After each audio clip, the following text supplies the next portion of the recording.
Megan here from Magic the Amateuring with some tips on the top 10 worst rares in Amonkhet. That's right. It is just about pre-release time, and that means that we're going to go ahead and tell you what rares you're going to be super bummed out to open in your pre-release pool, because you will not be excited to put these suckers in your deck. No, you might be tempted to play some of these, and we're just here to let you know that don't do it. Don't do it. Just don't do it. Do you know what? Maybe they're going to be good in Standard. Maybe they're going to be good in Modern. Yeah. Maybe they'll be good in EDH or some other format out there. But they are not going to be good in your sealed deck. So there's some corner cases, of course, when cards can be good. But guess what? Magical Christmas Land only usually comes about once a year for most of us. Yeah. So we're going to live in reality with this list of our top 10 worst cards in Amonkhet. Starting off the list, we have Dispossess. 2 and a black for a sorcery that says choose an artifact card name, search target opponent's graveyard, hand, and library for any number of cards with the chosen name and exile them. Then that player shuffles his or her library. There is no artifact good enough for you to run this even out of your sideboard. No. But what if my opponent has 4 Torrential Gearhulks? Why are you playing Kaladesh? Why does your opponent have Kaladesh cards in your Amonkhet pre-release? See, that's the problem. That's what you need to ask yourself. The big issue here.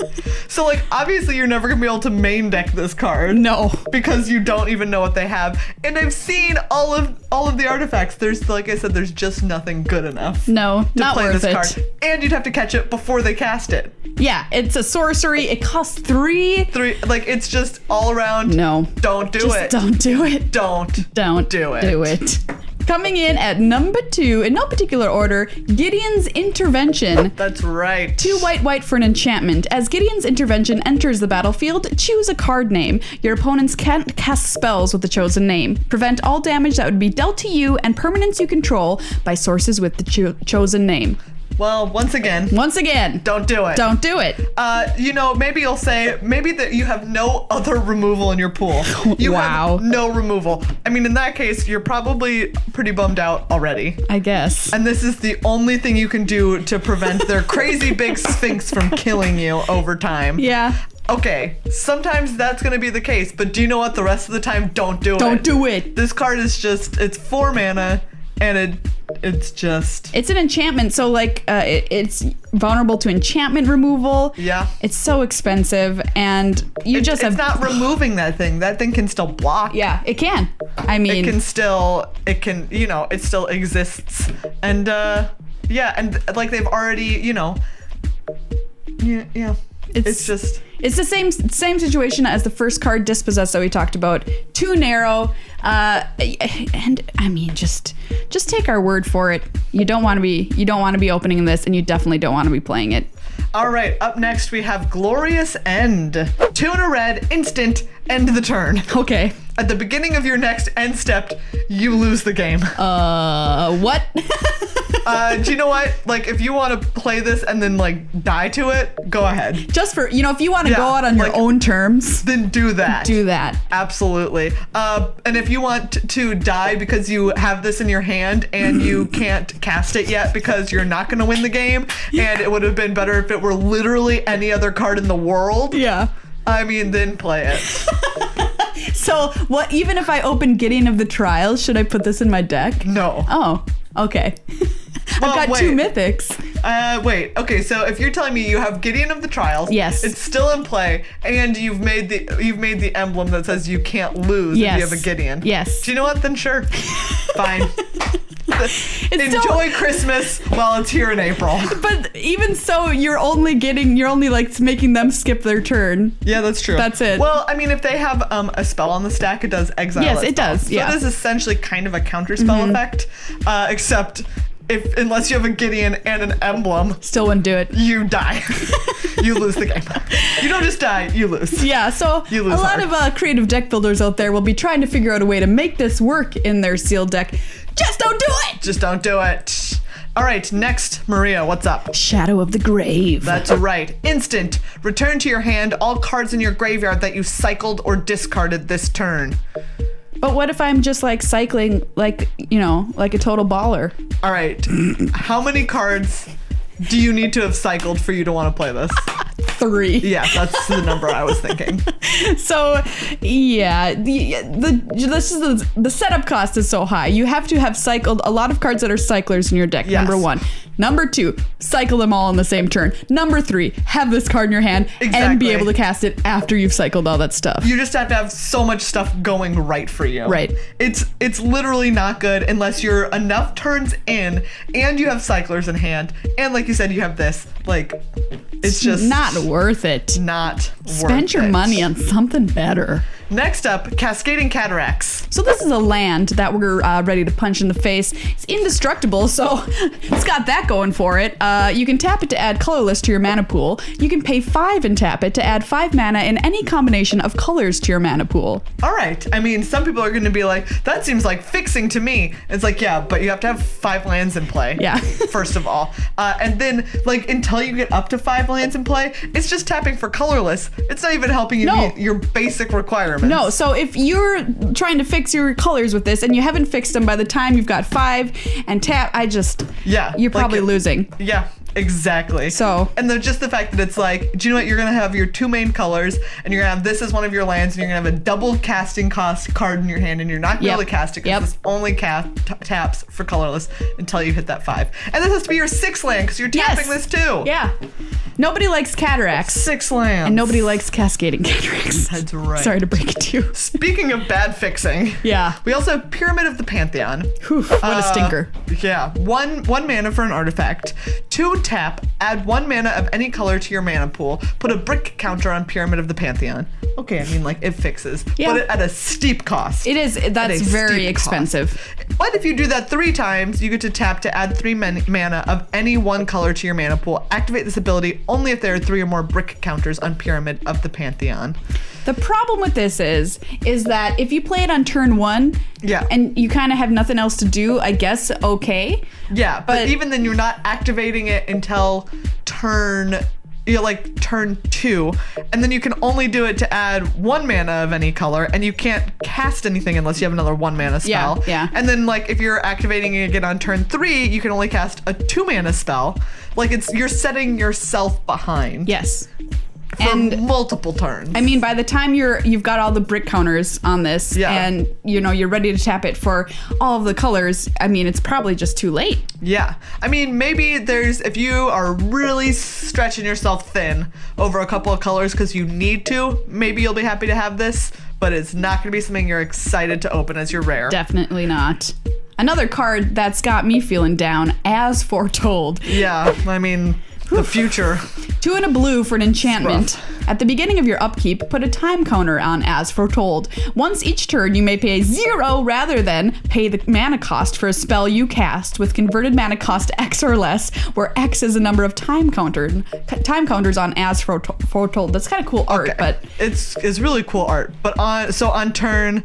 You play it on turn 3. On turn 4, you get 1 counter. Yes. Great, you get to play a 1 mana spell for free. Yay! Like, it's gonna always be so far behind. And by the time that you're so late in the game that this is like, maybe it's like up on 4 or 5, you're gonna have that much mana available anyways, and you're not gonna have a ton of cards in hand probably. No. Like, you're not gonna need to be casting multiple spells in a turn because you're not gonna have multiple spells available to you. No. So you're gonna have been better to just cast, a 3/2. Just cast for your 3 dudes, okay? on turn 3 rather than As Foretold. Yeah, As Foretold. Get it out and leave it out. Yeah. All right. It's our first creature. Soulscar Mage. Creature, human wizard, a single red. 1/2 with prowess. If a source you control would deal non-combat damage to a creature an opponent controls, put that many -1/-1 counters on that creature instead.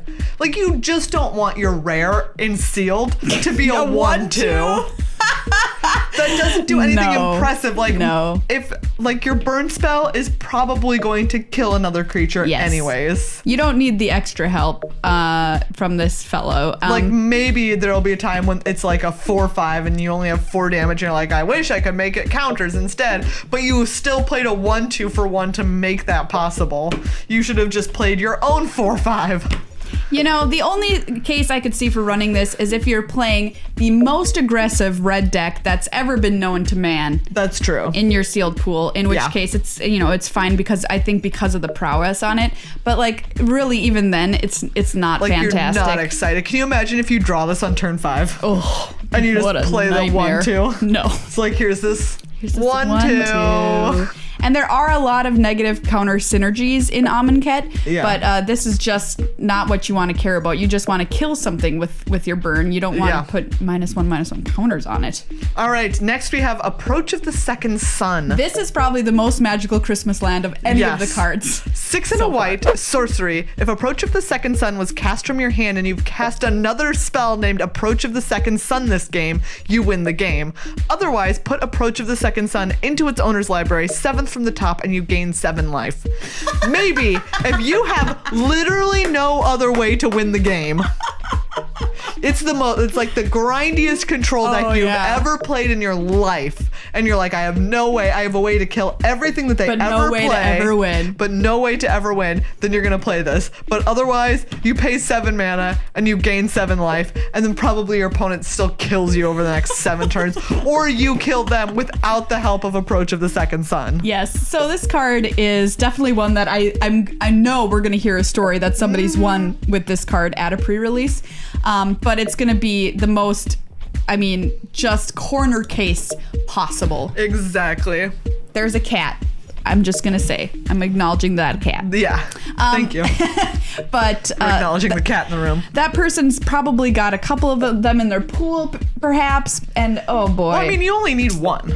You do only need 1, yeah. So, my guess is that it's like maybe they have a lot of card draw and it's super grindy and they literally have no other way to win. Yeah, 7 mana though. Whew. It's a lot, and you have to cast it twice. How many times have you died in a game of Magic before you got to 7 mana?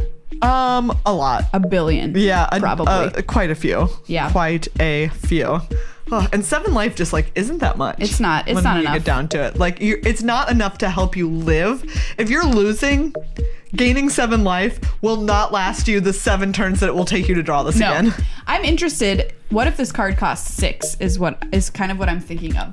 And it only put it in 6 from the top. Yeah, still bad, but it would be better.